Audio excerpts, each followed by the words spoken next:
निकले हैं, बहुत अच्छी बात है कि आप लोग निकले, लेकिन समाज के बारे में भी आप लोग सोचें। आज मैं जिस जगह रहती हूँ, पोस्ट ऑफिस के पास जो केदार घाट की जगह पे है, वहाँ देखती हूँ कि किस तरह से बच्चे जो है नशे में बिल्कुल आकंठ डूबे हुए हैं।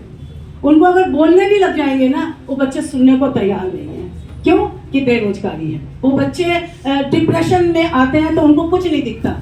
आजकल माँ बाप, हम जैसी माएँ जो, हम लोग को समय नहीं होता अपने बच्चों के लिए उतना संस्कार देने के लिए, क्योंकि जॉब वाली माताएं हैं, पिता भी जॉब वाले हैं, तो उनको इतना समय नहीं मिलता कि हम बच्चों को पूछ सके कि तुम्हारे मन में क्या दुख है, क्या परेशानी है, क्या तुम चाहते हो। उनको समय नहीं, तो बच्चे कुछ करते नहीं, माँ बाप उनको भी दुख। मैंने बहुत सी माओं को बोला कि आप इनको डांटते हैं, वो कहते हैं कि हमने पैसा खर्च किया, तुमको पढ़ा दिया लिखा दिया, अब तुम जानो तुम्हारा काम जानो। भाई रोजगार होंगे बच्चे तभी तो रोजगार करेंगे। आप लोग आज इतनी मेहनत यहाँ पर बैठ करके करते हैं, उसमें से मैं तो कहती हूँ 100% निकल जाए बहुत अच्छा है। चीज से नहीं लेनी, हमने राशन इससे नहीं लेना, हमने ये चीज इससे नहीं लेनी है। आप लोग शुरू करो। यहाँ निधि यादव मैडम आई थी, एक सीडीओ बन के, वो मेरी बहुत अच्छी मित्र थी। तो वो बाद में वो जो उसकी सब्जी वाला एक वो जो होता डिपार्टमेंट, उसकी वो डायरेक्टर बनी थी। मैंने उनको फ़ोन किया कि आप ना वहाँ से सब्जी भिजवाइए नजीबाबाद से। तो मैंने कहा ऐसे ऐसे बेरोजगार बच्चे हैं, आप सब्जी का व्यवसाय सबसे बढ़िया था उस समय के लिए। मैंने उनको बोला भी, लेकिन मेहनत करना नहीं चाहते। हम पढ़ लेंगे, हमें नौकरी चाहिए, नौकरी नहीं मिलेगी तो फिर हम डिप्रेशन में आएंगे, डिप्रेशन में आएंगे तो उसके बाद फिर नशे का हम शिकार बन जाते हैं। मैंने उनको बोला, उन्होंने कहा मैं 1 ट्रक आपको फ्री में भिजवा दूंगी, मुझे पैसा भी नहीं चाहिए। लेकिन बच्चों, क्योंकि वो यहाँ रह चुकी थी तो उनको यहाँ का दर्द था, वो कह रही है मैं नहीं लूंगी पैसा, वो बच्चा कमाएंगे, अपने आप कमाए, उसके बाद जो दूसरा होगा उसका पैसा वो मुझे दे दे। मैंने उन बच्चों को बुलाया, बैठाया, मैंने उनको समझाया कि आप लोग किराए पे दुकान लो और इस व्यवसाय को शुरू कर दो। सब्जी बेचना कोई वो खराब काम नहीं है, कोई छोटा काम नहीं है।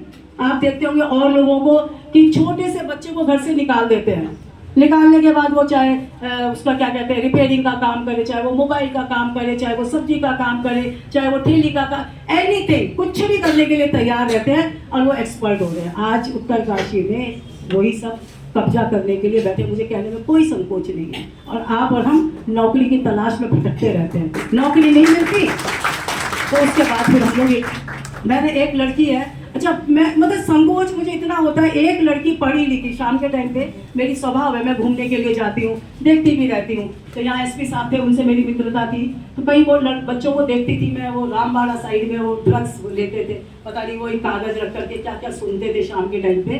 तो मैंने किसी से पूछा क्या करते हैं, मेरे को लगा शायद मोमबत्ती वगैरह क्या करते हैं। तो वो एसपी साहब ने कहा कि वो चरस गांजा क्या वो उसका पता नहीं स्मैक का शायद सेवन करते हैं, कुछ ऐसा उन्होंने मुझे बोला। मैंने उनको फोन किया, मैंने कहा तुरंत आइए, मैंने कहा इनको पकड़ लीजिए आप।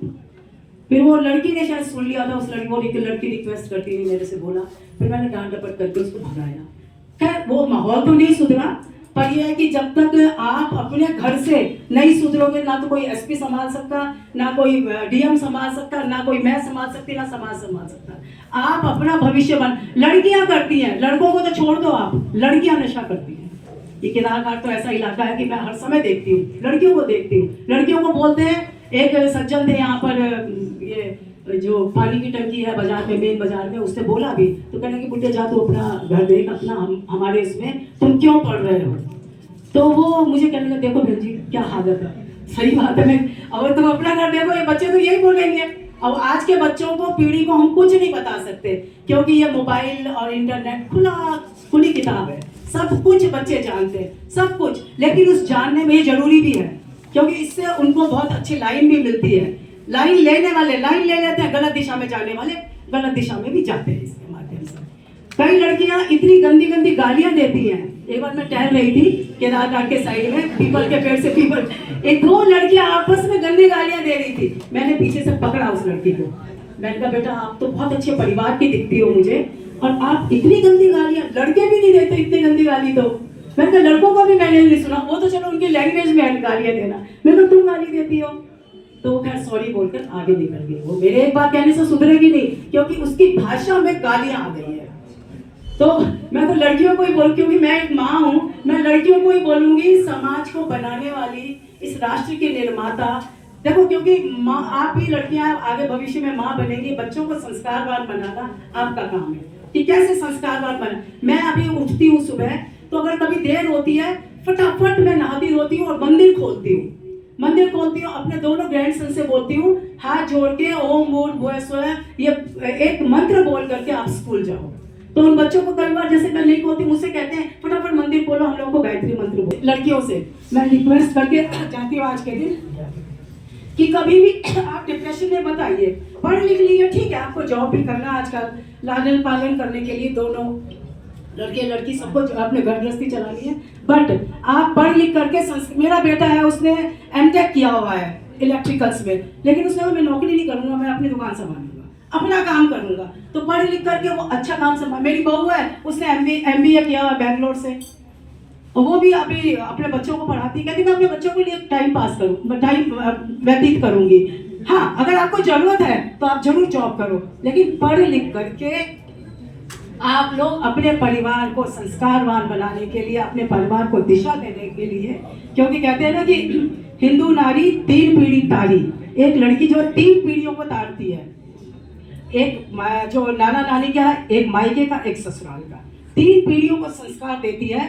तो मैं आप लोगों से ही रिक्वेस्ट करूँ, क्योंकि मैं एक महिला हूँ, लड़कियों के ऊपर ज्यादा ध्यान रहता है, चलते फिरते भी मैं बोल देती हूँ, कभी हमारे ये गोस्वामी के गेट पे लड़के लड़कियां खड़े रहते हैं, मैं उनको भी टोक देती हूँ, अरे मैंने कहा बेटा ऐसी बात तो, ऐसी भाषा मत बोलो, ऐसे मत करो, ऐसा व्यवहार मत करो।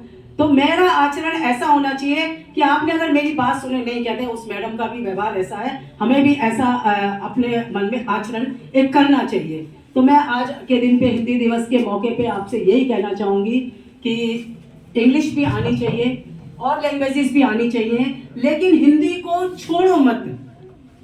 हिंदी ही संस्कृत से निकली है, बंगला निकली है, और 1-2 भाषा, मतलब कई भाषा ऐसे निकली है, लेकिन देवनागरी भाषा में ये हिंदी लिखी गई थी पहले। हिंदी को आप बचा करके चलो। क्यों नहीं गढ़वाली बोलते आप लोग? आजकल के समय पे तो मैं देखती हूँ देहरादून जो बस जाता, जाके उनसे पूछो कहाँ के हो, देहरादून के हैं जी हम तो। अरे भाई कहीं तो गाँव से निकले हो। मेरे को बड़ी खुशी होती है, मैं कलकत्ता की हूँ, फलाने गाँव से निकली हूँ, मैं बोलती हूँ सब लोगों। और जब से क्योंकि मेरी जन्मभूमि कलकत्ता है, कर्म भूमि मेरी उत्तरकाशी है, तो मैं ये कहती मैं तो उत्तरकाशी की हूँ, मैं कहती ही नहीं हूँ। आप लोगों को क्यों संकोच होता है उत्तरकाशी कहने में? क्यों आप लोग वैसे अगर ये बोल देते हैं कि आप पहाड़ के हो, नहीं, गुस्सा हो जाते हैं। अरे भाई हम तो पहाड़ के ही ना। आप लोगों को तो गर्व होना चाहिए कि मैं फलानी जगह का हूँ, चमोली का हूँ, टिहरी का हूँ, उत्तरकाशी में रैथल का हूँ, इधर का ऊपर का हूँ। आप लोग गर्व से बोलो, तब ये उत्तराखंड की संस्कृति बची रहेगी। अगर आप ये इंग्लिश आपके ऊपर हावी होने देंगे, ठीक है, पढ़ाई के लिए आपको इंग्लिश चाहिए, जरूरी है, लेकिन मैं आपको बताती हूँ कि मेरी बेटी शुभ्रा सिंगल, वो SCRT में ऑफिसर है, वो ये शिशु मंदिर विद्या मंदिर की पढ़ी हुई है। मेरा बेटा जिसने MTech किया, वो शिशु मंदिर विद्या मंदिर का पढ़ा हुआ है।